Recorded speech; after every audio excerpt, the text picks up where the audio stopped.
Harga beras di pasar tradisional Makassar, Sulawesi Selatan kembali mengalami kenaikan.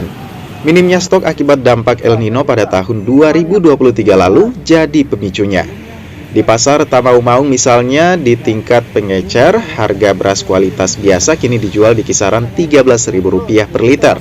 Padahal sebelumnya harga beras hanya di kisaran Rp10.000 per liternya. Naiknya harga ini membuat penjualan beras anjlok.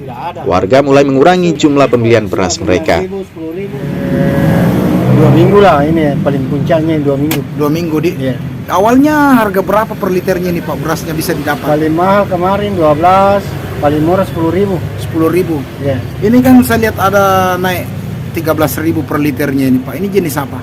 Nah, itu super kristal.